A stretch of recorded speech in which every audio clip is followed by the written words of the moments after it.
Welcome to Paranormal Latte Podcast. I am your host, Dr. Kelly Renee Schutz. Sit back and relax with us. Grab yourself a really good drink. Spend an hour and let's delve into a world of chatter about the mysteries of the unexplained.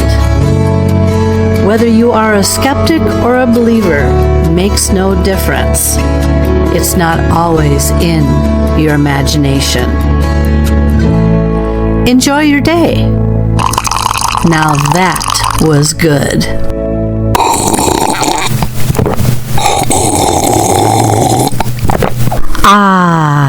Now that was good. Good day, everyone, and thanks again for joining me for yet another episode of Paranormal Latte Podcast. My name is Dr. Kelly Renee Schutz. I'm the host and the producer of this show. Today we have with us Jen Sankey. She's quite an interesting person. She is a psychic medium. She's done that for a very long time. She's a tarot reader, Reiki master, and she's also what she referred to as a gray witch. And we'll learn just a little bit more about what that type of person is as the show moves along. But before we get into that interview, why don't we learn just a little bit more about my special guest today, Jen Sankey.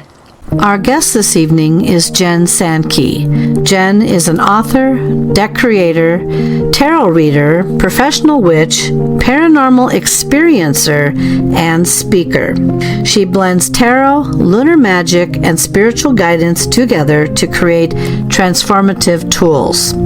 Her works include the award-winning Stardust Wanderer Tarot, Enchanted Forest Felines Tarot, Manifesting with the Moon, a Lunar Guide to Magic, and Goblin Whispers Tarot. Jen shares her knowledge through workshops, events, and online platforms, inspiring others to embrace their intuition and magical potential.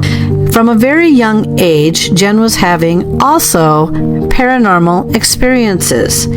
This is when she learned she was clairaudient, telepathic, and of course, honed into her gifts of being able to assist and explain to others what their experiences were. One of her most interesting gifts is the ability to understand animals. Yes, you heard me, the ability to read and understand what your pet is thinking. But before we delve right into that, why don't you just sit back, grab yourself a stuffed animal, and enjoy the show. Please welcome tonight, Jen Sankey.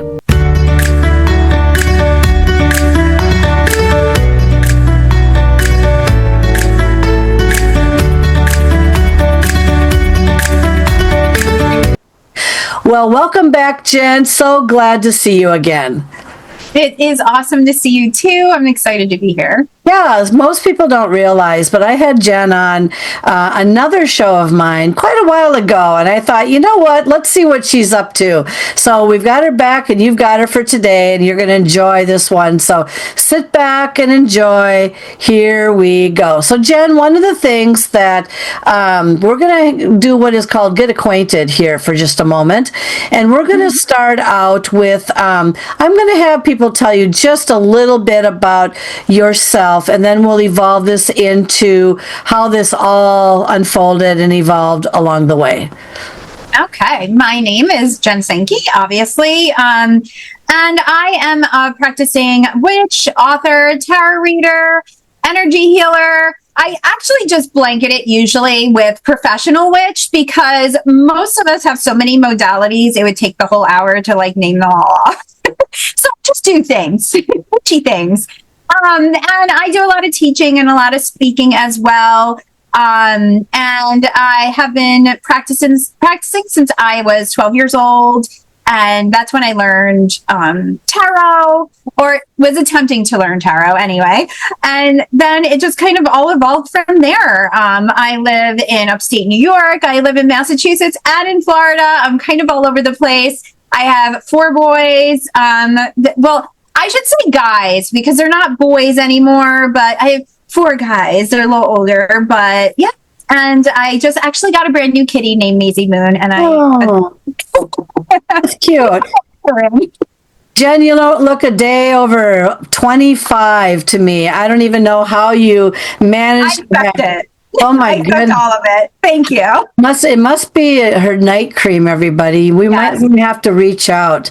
Glamour magic friends. I was going to say. And did you say you're a witch, by the way? What kind of witch? I am. So I would consider myself eclectic. I kind of pull from a lot of different dimensions. I also kind of do mediumship and those sort of things, which I don't like to call myself a psychic, just because I feel like it's so like Hollywood now. But things happen. I talk to things that aren't here, and that's kind of, I did that as a child, and that was kind of the beginning of, once I figured out not everyone can see what I see, is kind of when I was like, oh, okay, something's a little different here. So I do practice. I do a lot with the moon, gods and goddesses, nature, the fae, all of that. Yeah, that's interesting. Are you able to tell us? I just recently interviewed, let's see, there was a white witch I interviewed. There was a green witch that I interviewed. Okay. Are you either of those? Are you a different kind of witch? And how do you differentiate between those types of witches? It's the color itself is a great indication. So you have a green witch. That's somebody who does a lot of plant magic. So green, like a green thumb. A white witch would be somebody who focuses on very light magic. And not like weight light, but more like light, like heavenly, more angel maybe they might be focused on, that sort of thing. And, for me, I guess, I don't know, I'd like to see them probably, if I had to, I don't love labels, but if I had to label myself, I'd probably say gray. I'd be more like a gray witch. I'm kind of in between all of it. I'm in that limited space. I do a little of this, I do a little of that. I really trust my intuitions, my instincts. I listen to the higher up. I listen to the lower.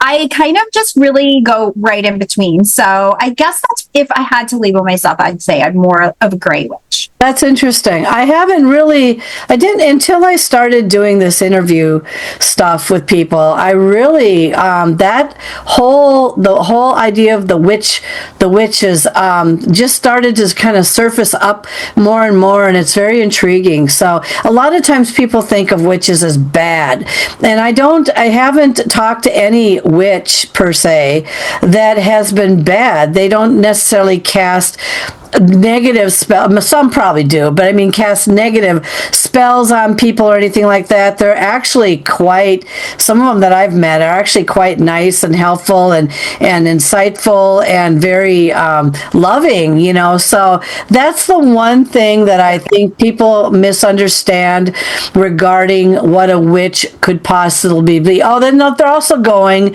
of course, by the witch on the Wizard of Oz, right? You got that's it. You got the movie witches and you got real witches. Yep. That's very interesting, though. Let's go back now to when you started to realize or come into your awakening, or you probably were already in your awakening, you just didn't realize it. And tell us what happened back then where it's like, kind of a moment, and then we'll go from there. Yeah, I guess the earliest, we'll start back to little Jen. I was probably 4, 5, 6 years old, and I always talked to all sorts of things I didn't know that other people couldn't see, now in hindsight, but they were just always there. And my parents were they were just off doing their thing. I was alone a lot as a child, and I do have a couple younger siblings, so I kind of had to watch them too. But for the most part, I was always outside. I was always in the woods. I always just talking to the trees, talking to the plants, talking to all of these things. And I would say to adults like, oh, this tree is telling me this. And they'd be like, oh, trees can't talk, and, adults are always there to, ruin the magic of things. And I think, once I started realizing and kind of getting feedback from other people, I was like, oh, okay. And then I would start kind of testing it out. I'd be like, I would ask the spirits that were around, are you real? And of course they think they're real. So, yeah, so okay, they're real. And I'd say something to the babysitter. Oh, do you see Gladys over there? And they'd be like, what are you talking about? So I probably freaked out a few, babysitters. I'm pretty sure. So the one though that was always there that was her name, I always called her the White Lady, but because she was very that dusky white kind of, but she was in Victorian, very plain though. And she was always there around at night. And I feel like now in hindsight, I know she kind of protected me because there was a lot of the house that we had lived in, which that house actually mysteriously burned down a couple of years later, which was very weird.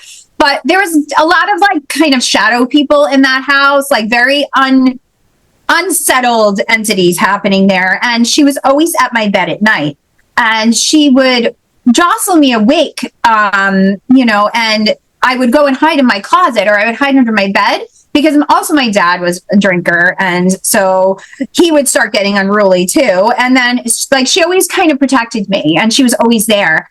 And I would start, after a while, I kind of depended on that and waited for that to happen. But as I got older and started talking about it, but he's like, what do you mean? What are you talking about? What's shadow? And it's like, oh, okay.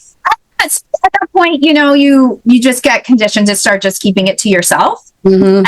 And then of course I watched all the movies, any movie that came out that was any sort of paranormal, scary, any witchy, at that point, because I felt like I could relate to it in a weird way. Because sometimes in those movies you did, and of course it's all skewed, like, like we were talking about, like the witches in movies and the witches in real life. It wasn't what it was, but that's all I had at that point. We didn't have the internet at that point, so it was whatever was on TV. And so, that is kind of, I leaned into watching that because I felt like it was just almost comforting in a way. Like the scary movies were comforting. Like, okay, you're well, but I think, that relatability is what it was. Yeah, and I mean, I can relate to you a little bit on that, although the Twilight Zone and Horror Incorporated and something else we had back in my day was kind of the equivalent of mysterious and interesting and quirky and whatever. But you know what? A lot of times people don't realize that they may have abilities or gifts, and then at the point that you're going, oh, I think I'm a little bit different than other people around here. Yeah, it's not like I like it, but I understand the conditioning of being able to, many people that I've interviewed, including myself, we just, after a while, just shut up and didn't say anything at all because people would start labeling you as, back in my day, it was all about medication. Okay, so, they sound a little bit off here. Let's go get them medicated or they're having they didn't know back in my day. I think even when you're talking schizophrenia or you're talking things like that or bipolar, back in those days it could actually be legitimate, but it also people would label that because they didn't have any other way to know how to label what they were experiencing with you. So yeah, they'd stay away from them. They're a little bit on the schizo. They're having episodes, meanwhile we just find out. Thankfully, we're slowly getting a hold on all of that. But yeah, I mean, I think that's a lot of times too. There are people that just have intense abilities and they don't know how to harness them, use them, and they're just that wide open. Their energy's wide open. Who isn't going to lose it after a while? After you're just like a little vacuum sucking in all the energy around you at all times, having to try to process that, then having your energy on top of it. I mean, that's chaotic. That is chaotic. And if they don't know how to like tamper that down and close things off, I mean, yeah, you're going to be having an episode. Yeah, and understanding it, and then it's draining too. Like I didn't know that it was I didn't even know what an empath was until someone said to me, "Are you an empath?" And it's like, what's an empath? What's a star? I didn't ask, what am I? And I've been asking that question for a long time. It's just so strange because Because it's not common language that is still, I don't think, still tossed around. I just had my nephew, I saw him over the weekend, and he's like 10th grade, okay? And he's just now coming in to understand, not really, but to learn more about what I do for my career right now, which, believe me, I fell into this, people. I have no idea who guided me here, but now I'm here, right? And he was like saying, yeah, we're going on I don't know, someone in his school or something is bringing him to like what is basically a haunted location, okay? But they don't really know at that age what a haunting really is. It's like something you would probably watch on a cartoon or on TV when they play pretend or whatever, kind of thing. And it's like, I don't know, he's not at that age yet. I mean, he's getting there to fully understand the depth of what we go through. And so my abilities are probably half of your abilities, because I can't seem to get them there. But once in a while, I'm there. I go in and out. Let's talk a little bit about your abilities, because I can name off all my clairs and tell everybody, yeah, I have a million things going on. What ability do you think is your strongest? Give us some things that you can do. It's so funny because I love this question too, because it's a question you don't get asked very often. I really have to think about it, because usually, like I said, it's like one of those things like you just don't even talk about. So I would have to say, for me, is just really just the hearing of spirits. I kind of like at this point kind of tuned everything. I feel like everything's kind of, they fluctuate depending on my energy, the day, whatever's going on astrologically, because that always plays a part for me. I'm very sensitive to that. Probably I would say my least right now is smell, but I do get that. That one pops up every once in a while. Usually the hearing, the touch, I'd say is in kind of medium. Really it's just the feeling, just overall feeling, and just picking up things from people. I can do, sleep. In my sleep, I can get a lot of messages in my sleep. So honestly, it's like when I go to bed at night, like I put in the laundry list of things I need to know. Yeah.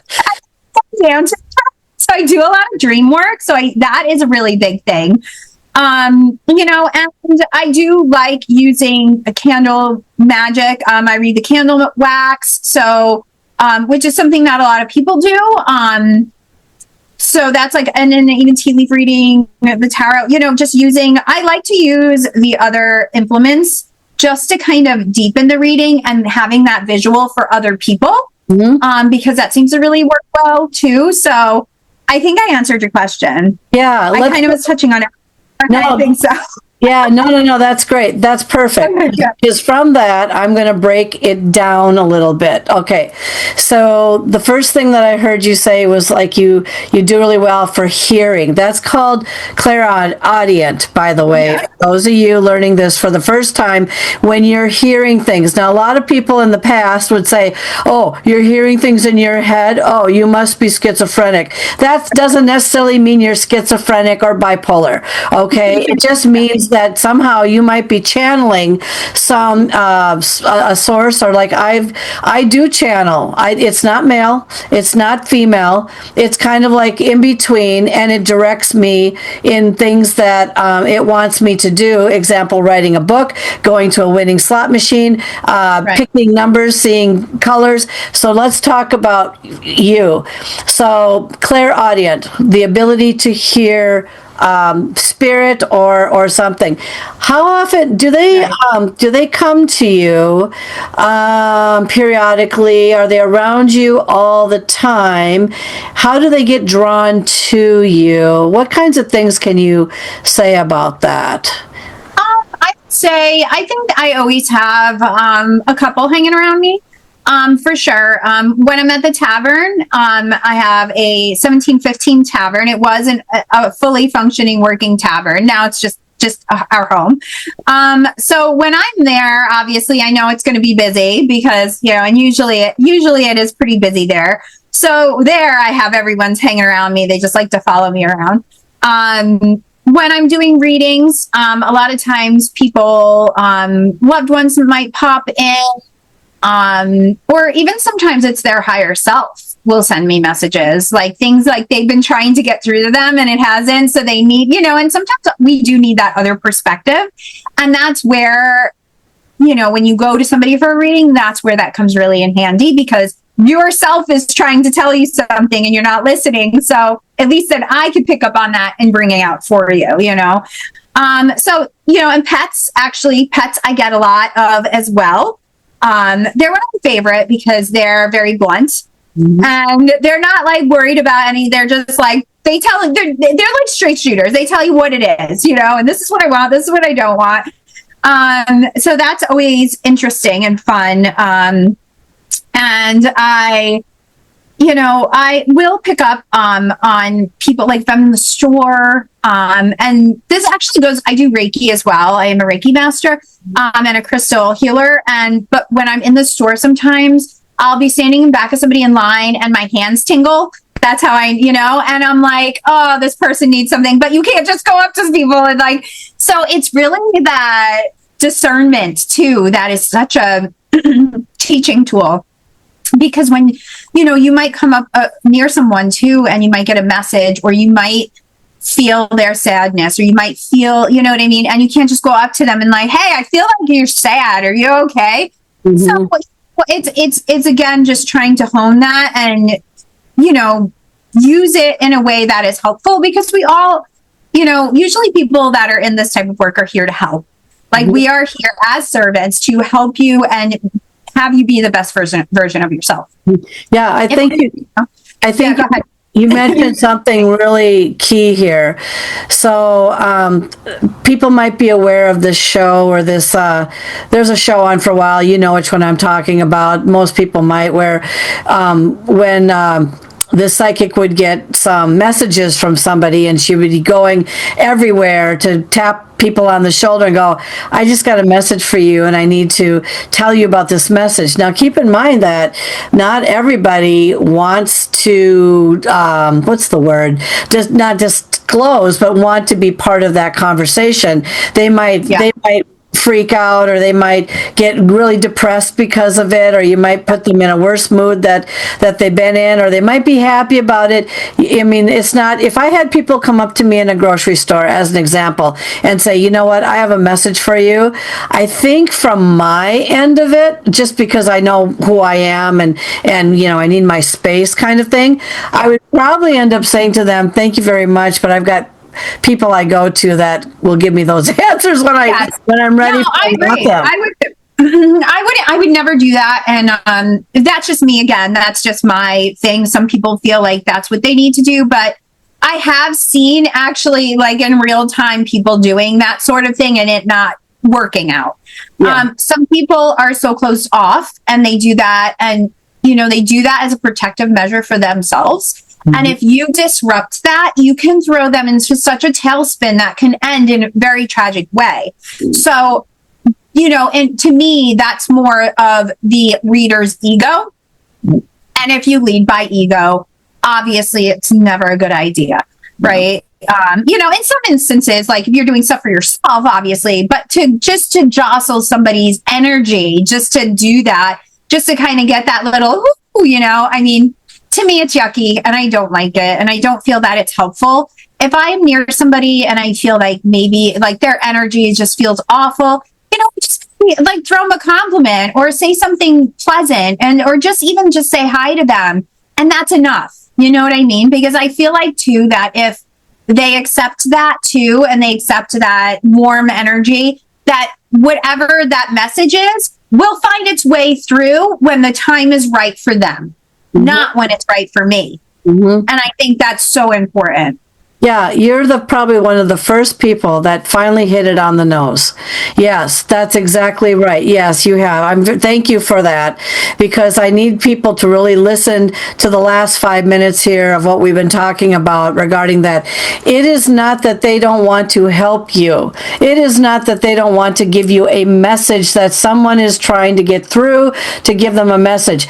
It's how they proceed with that message that can make or break that moment. And there's a lot of people that cannot handle the moment, grief, loss, tragedy, the whole thing, and to stir it up and say, your kid's perfectly happy on the other side, they just don't want you to be so sad anymore. Then you get into the believability part of this whole thing. Who are you? Have you been spying on me? Why are you saying this to me? What? Go away. Or you have the, oh my God, and then you have the obsession part. Oh my God, she talked to my son. Now I got to talk to her every other day because I miss my son so much.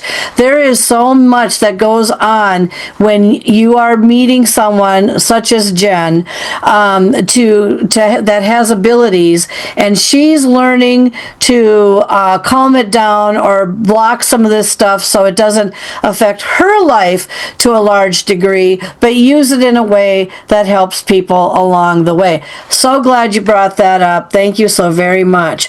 Let's talk a little bit. There's some more clairs here, because I know that I've got clairaudient periodically. I do get that, and I understand it, and I don't think I'm schizophrenic. I feel like I'm pretty level-headed most days. Depends on the day and if I'm on the road. Road rage. It really depends on the day. Let's commit to being totally okay, because that's never, for me, that's never a thing. It's always a little bit of something happening here. Exactly. And when you see me on the road and you see my hands waving in the air at somebody, please forgive me, because it's just like no one knows how to drive anymore.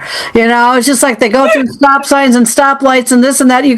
My God, they don't even teach you this in defensive driving. It's just like, I think they have a whole course on that alone.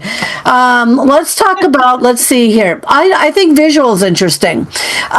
So I have heard reports and from a number of people that I've talked with who have actually visually and talked with apparitions or ghosts or whatever you want to refer to them as being, even otherworldly, and they don't realize that until they start to rethink what these people kind of look like. Do you visually can you visually see apparitions? Did you see them when you were younger? Did you say I did, yes. I did. I do feel, I think when I was younger, it was definitely probably like my top clair. At that point, I think because that was probably what was needed at the time. And I feel like that our clairs pronounce themselves more when you need them. And of course, you probably don't even realize it. But that's, I was able to visually see them because I needed that. I needed that adult reassurance that everything was going to be okay.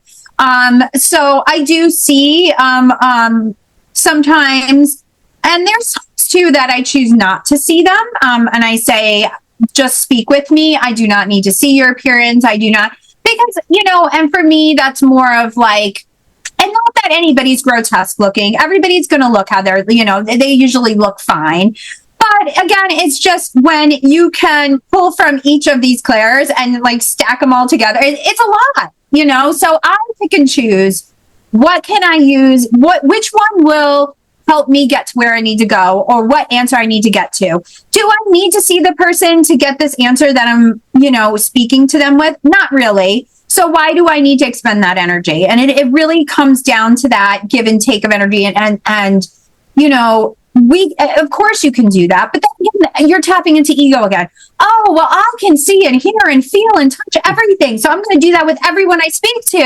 You're going to be exhausted, all the time. So for me, I really just, I just really pick and choose what I am doing. But sometimes I do want to see a visual. If I'm doing a reading for somebody, even just a tarot reading, and I do know a loved one's coming through, that's helpful.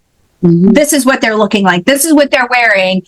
Aunt Margie has a lot of, purple flowers on her dress, and that person, oh my, yeah, that's right. This was her favorite dress. That's helpful. If I'm getting a visual, if I'm talking to Uncle Frank, but he just has a message, and sometimes they don't even want to show themselves. They're like, no, I gotta just tell you something and I'm out of here. Because sometimes for spirits, entities, it's uncomfortable to be in this realm for them. So they just pop in and out and say without saying they're out of here because it's just not comfortable. And I think that must be like an energy. I wonder if it feels weird to them. So I definitely do pick and choose. So we'll say that's a sometimes one. Mm-hmm. It's interesting. I've talked to a few psychic mediums, et cetera, and I ask the question all the time, are you pulling it from the Akashic records? How do you, people always want to know, how do they know so much? And then it depends on how it's the message or whatever is delivered. And someone will say, no, they can't always come on command, that kind of thing either. And then you have those that say the minute they die, they're transforming, or they might hang around for a little bit, but then they start the transformation process in them, and then they ultimately might visit once in a while or whatever, but they're transforming to, I don't know, another level, another being, another whatever. What are your thoughts on that? Because people are so confused about their loved ones once they pass. And I can validate and verify that up to 3 months, usually for me, especially with my father, and from what I've heard of other people's situations, usually up to 3 months, I am receiving signs, I am receiving information in some way and all that, and then all of a sudden it just kind of slowly dissolves and goes away. What are your thoughts on the afterlife process here? I do believe that it is different for every person.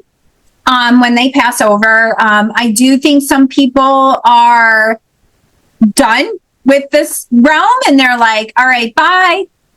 They may hang around a little bit just to give those reassuring signs because they know that their loved ones need that. Mm-hmm. So they will show up. There's been schools of thought that, don't start working with somebody in the afterlife until after about a year, so that they have acclimated and decided how much they want to come in and out and all of that. That's it. I can see that. I can kind of see that, but that's also, I feel like, that person's opinion on getting comfortable.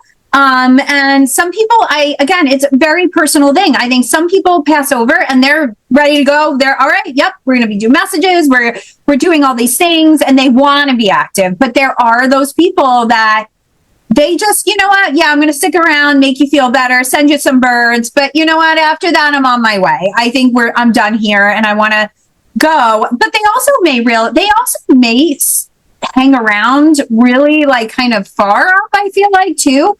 Just keep an eye out. But they know that those constant reminders to those people that they love, again, like talking about like the person in the store. If they keep, then it's that obsession, and then those are the people that are going to mediums every single, week. And, there's been times I've had to actually fire clients because of that sort of thing. Mm-hmm. Because I'm like, no, this is not healthy. And I'm honestly, maybe the first time or two I did have someone come through, but then after that, they stopped coming through because they're like, uh-oh, I see what's happening. And they realize it too. So I do feel like it's such an individualized thing. And I think it's based on a person's beliefs. I think it's also based on perhaps the clairs that they may have had. Mm-hmm. I do believe that. I do think that it's afterwards giving it a little bit of time for you and them. Not in the year thing. You don't have to, I feel like that's a little bit long. But I just read that though. But I do think just giving it a little time and just letting things happen naturally and not forcing it is really important, because I've had people just doing readings on them and, a grandmother showed up that they didn't even know, and a lot of times you do get those family members you don't know. And it's like, why are they coming to me now? Why? My mom went to a medium and it's her mom. They didn't even go to her. Mm-hmm. And it's like, well, but they have these messages for certain people. And they also know who can handle this information and who can't, because I do feel that's kind of a a spirit clair given to them after the fact, to kind of have, again, that discernment to be like, all right, if I'm going to go talk to my niece, I know that she's going to be receptive to it and not, idolize me and get crazy about it. But if I go and talk to my sister, she's just going to go down that hole again. So again, it's almost that grocery store situation, and I do feel that spirits kind of have that same thing. And, sometimes they do just want to go where they're going to go and see what's out there and enjoy that. And 10 years later, all of a sudden, you got Grandpa Joe coming at you and you're like, where is it? But he wasn't ready to yet, he wasn't, and he wasn't ready to see what was going on. So I think it's very personal, and I don't think one size fits all at all, like not even a little bit. And I think, for the sake of, society, we always are trying to put everything in these little boxes. And this is, so you pass over, this is what happens right in here. That's it. And I think it's so much more than that. And I think it's such a more like involved, but also a very beautiful process that happens. And I think just letting it happen, letting it flow and happen the way it's supposed to instead of forcing it is so important. Yeah, I think you hit the word here, forcing it. Some people want to know, like, I've talked with several people, sometimes even myself. I've used psychic mediums for 40 years now. So I'm very used to dealing with some that pick up on things very well and some that don't pick up on things very well, or maybe they have the elements right, but the story's wrong. And that's always frustrating, because if you hear one thing and then it doesn't happen and you get all frustrated and all this stuff and whatever. So you got to be careful about that. The other thing that people sometimes want to know is like, and it was a point that somebody brought up on a guest on one of the shows I was interviewing with. It was like, someone will say, well, people ask me all the time. They say, can you ask like Aunt Martha or whatever, where the recipe book is or something like that, because it's gone missing. Someone has it. Someone's not upping it. Someone's not, being honest here. Can you just tell us where the heck this recipe book is? And so I get different different ideas from different people who have certain gifts to be able to do. Some people just do better at certain things. Some are relationships. Some people do better with career paths. Some people do better with this. Some people can do it all. But what are your thoughts to people when they want to get really direct and go, can you ask Aunt Martha who has that recipe book? Because I really, you know what I mean? What do you do in a case like that? I have had situations like that. I think it was a piece of jewelry. It was like a charm bracelet, something of that. It doesn't hurt to ask. If they're, for me, if you have a picture of it, that's a little bit better for me, too. But I do feel that it's a lot of re-roll. It's one of those things, like sometimes you might get an answer of a location, or, they may know. They, like I know I've seen, like, oh, it's like in this cupboard in the back, there's a white box, it's in there, because that's the last place that they saw it. Mm-hmm. But they don't know. They're not keeping track of all the little bibs and bobs of everybody, so sometimes they don't remember. They know the last place that they had it, but they don't know what happened to it after that, because maybe they haven't even been back to that location because there was no reason for them to be. No, so people need to realize that they're not like this all-seeing, like, and it's like, it never hurts to ask ever, but just know that you're most likely not going to get the answer. I mean, sometimes you do. Sometimes you do. She pops in and is like, hey, it's over here. Linda has it, and she's been keeping it in her shoe in her closet for 30 years. Go get that thing, Those are fun. That's fun when that happens. But yeah. What's even better is you just mentioned my sister's name, and she's the one who listens to this show. So, no, this is no reference to you, by the way. We're not accusing you of having the recipe book. No, I mean, clear all the things, Linda. All the things, totally clear. But be very, very. I know I'm going to hear about this when she listens to this show. It's just like, I did not mention your name. This is how good Jen is. I take all blame, Linda. I just want to say hello to you, and I hope you're having a fantastic day. In the meantime, I'm getting 29 spanks on my end. It's kind of interesting because but that brings us to the next one. This is good. This is good, Jen.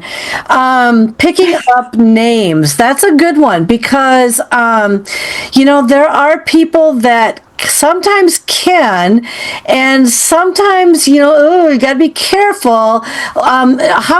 Some people can't.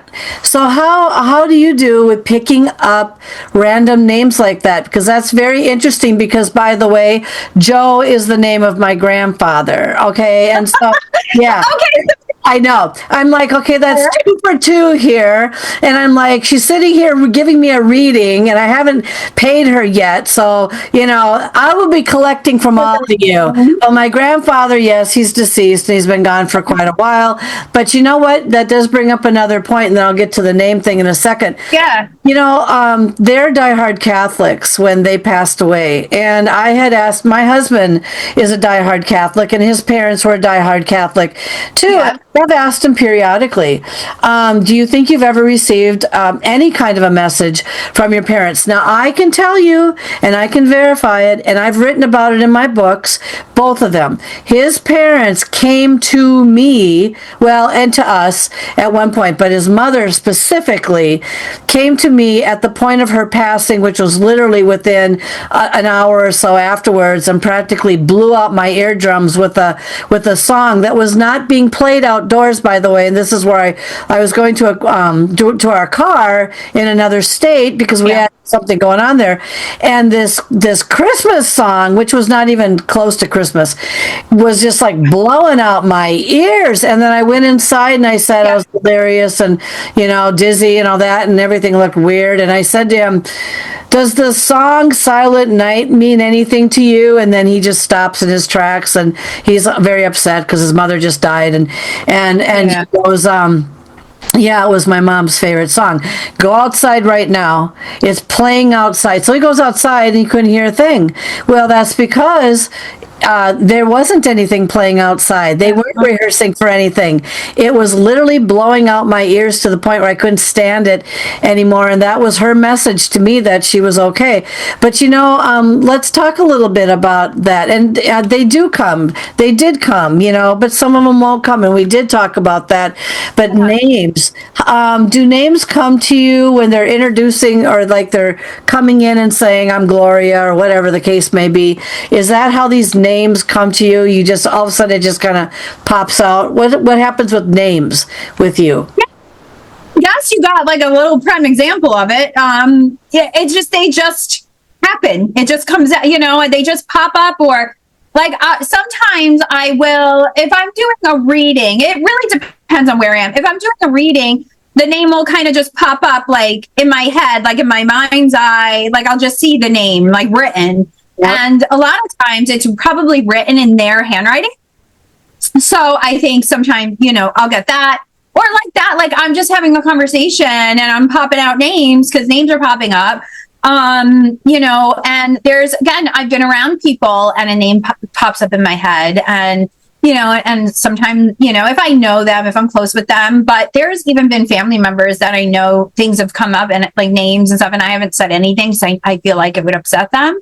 And I would, a lot of times what I say, I'll say it, quietly in my head, is just, if you need to send them a message, then you need to give it to them directly. They're not going to receive it from me well. Mm-hmm.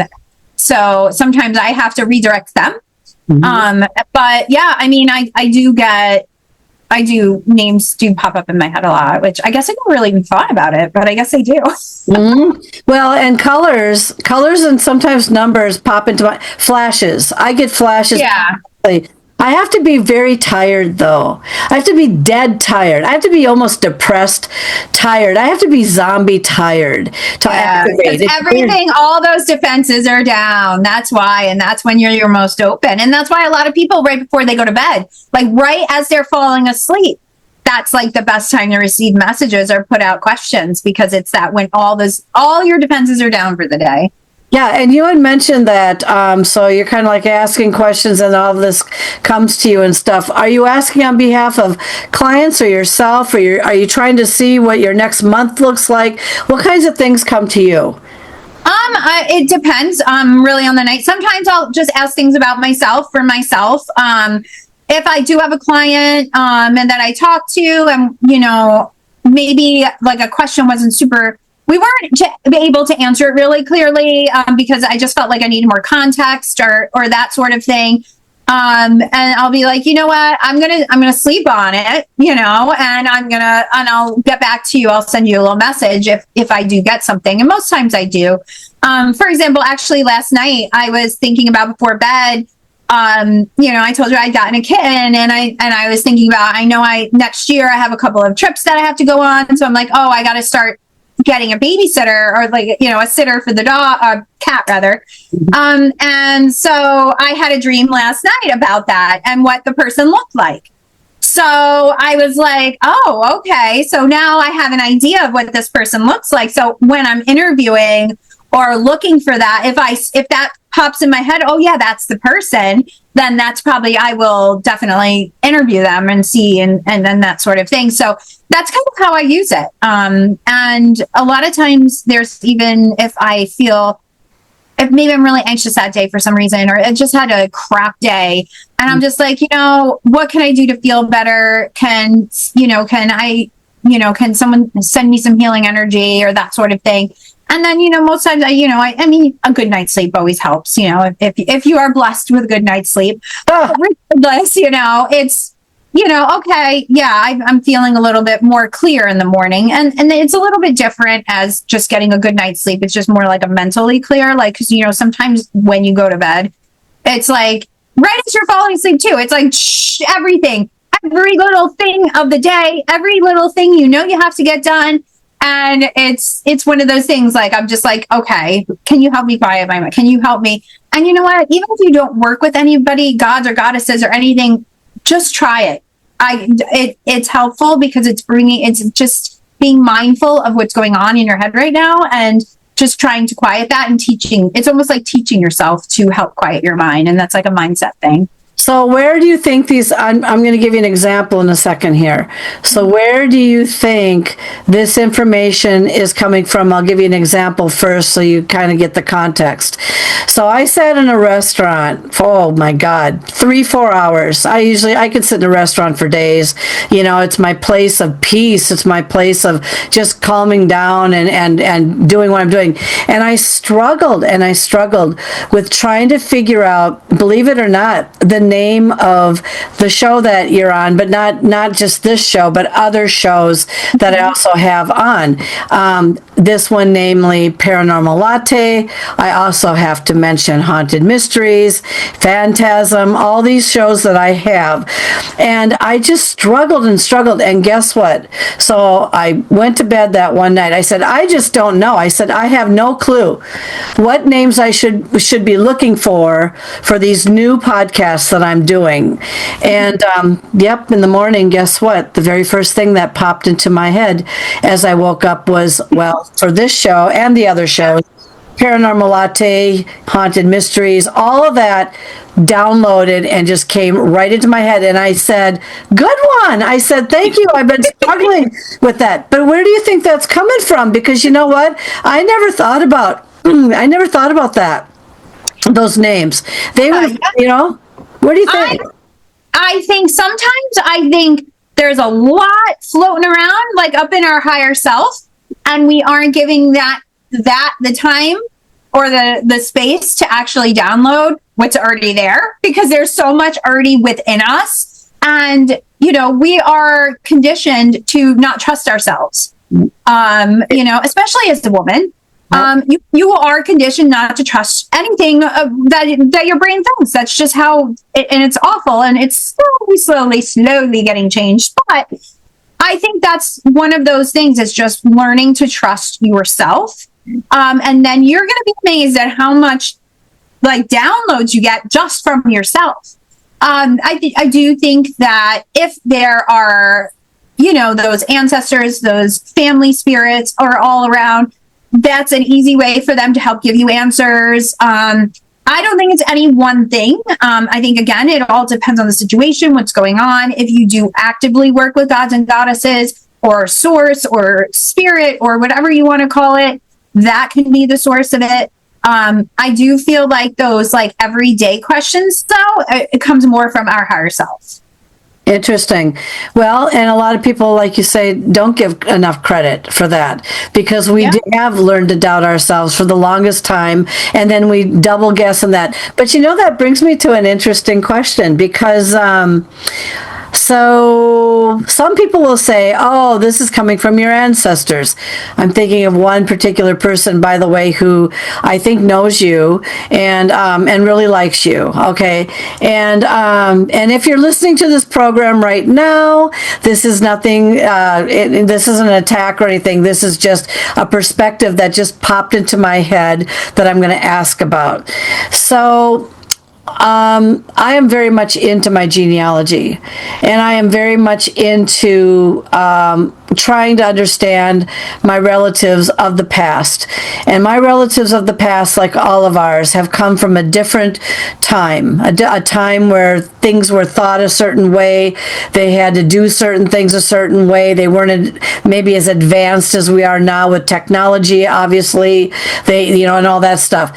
And if one were to sit there and ask a relative, let's say back in the late 1800s, or whatever the case may be, what would be the best advice you could give me? How do I not know that they're not using their thought processes from back then in their day, and they're not as advanced or up to date as they are now? So that leads me to the question, does spirit advance like the rest of the world over time, or do they stay stuck in their era, their generation, and at the point of their own death, where they gathered up the best of their lives and the information that they have? What are your thoughts on that? I do feel like they are more focused on the time that they lived.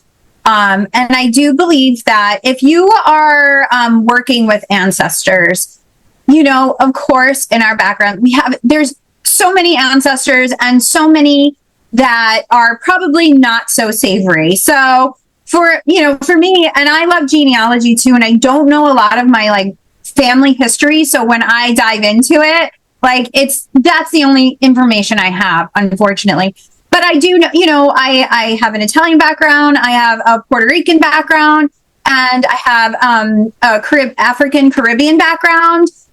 So I have a lot of ancestors that came from Senegal, from all of the Ivory Coast, all of that. So we know already Jen has some spicy background history, and it's one of those things, and I know when I've taught on this, I've spoke at this a couple conferences, when you are going to work with your ancestors, you call forth the ancestors that are going to be the most helpful and the most encouraging, and you get to pick and choose who you work with and the advice you take, just like in normal life. Because you can ask this person, and they give you two totally different realms of advice, but you know that this one feels a little bit more aligned to what you were thinking. So you might go with that one. And I feel that knowing that when you're going into it, knowing that you have the choice, just when you work with spirits around you, you have a choice to talk to them or not talk to them. It is come in and that's it. You're getting haunted and all that. There are cases of that. There are things, but there is also more to that. I feel like that's a whole nother podcast is about letting in and that, again, that blocking off and all of that. But you get to choose. And I do think the advice, and when you ask your ancestors, I wouldn't be totally specific. I would be more specific. And I would say, I wouldn't be like going on ancestry.com and saying, okay, look at this guy. This is Henry, and he lived back in the 1800s. Let's ask him. Leave it open, like, to the ancestors that can help me with this situation. Can you please come forth? This is my question, and I look forward and thank you for your advice. So even though they're going to give you that advice from that little time frame that they lived in, that might be what you needed. Sometimes we need the most simple piece of advice ever. And it's one of those things you're like, oh yeah, oh, okay. Because sometimes we do need to bring it back to the beginning. We need to bring it back to the most simple, like food, shelter, that type of thing. So I do think that, yeah, you're going to get the advice that you need, even though it might be from somebody back from the 1500s. But that person, might come to you and be like, at this point, you need to take care of your body. You need to take care of yourself. That advice can span millennia, but at that point, and I think also considering that, okay, so this ancestor may have come from the 1500s. Self-care probably wasn't a big thing then. So if they're telling me that I need to practice self-care, then that's probably a big deal. Like, for them to come out of their little woodwork to tell you that, then you probably have to listen. Because if your friend down the street told you and you're like, yeah, self-care, yeah, maybe I'll buy a face mask for tonight, But if somebody back then, to where self-care was almost illegal, is telling you that, then you're, okay, this is the perspective it's coming from. So maybe I need to listen. We'll have to have you back again. I've really enjoyed our conversation today.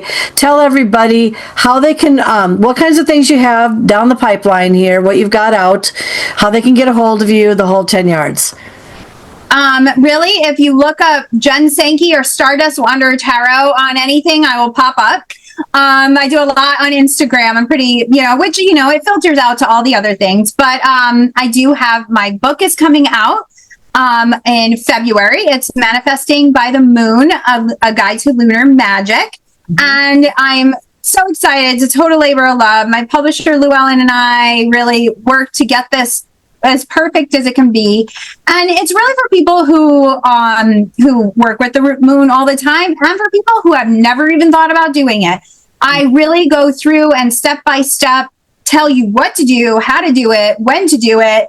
And if you have never made an altar before, there's a chapter for that. If it's work, there's a chapter for that. What are the phases of the moon? There's a chapter for that. So I have all of the information you need to start using the moon as a manifesting tool and to build like a blueprint for yourself. So it's nice and organized, and it isn't like just throwing it out in the wind. Because, if you want to manifest something and if you throw an intention out there and you don't do anything, it's just a wish. Mm-hmm. And sometimes wishes do come true, but action steps is really what brings you there.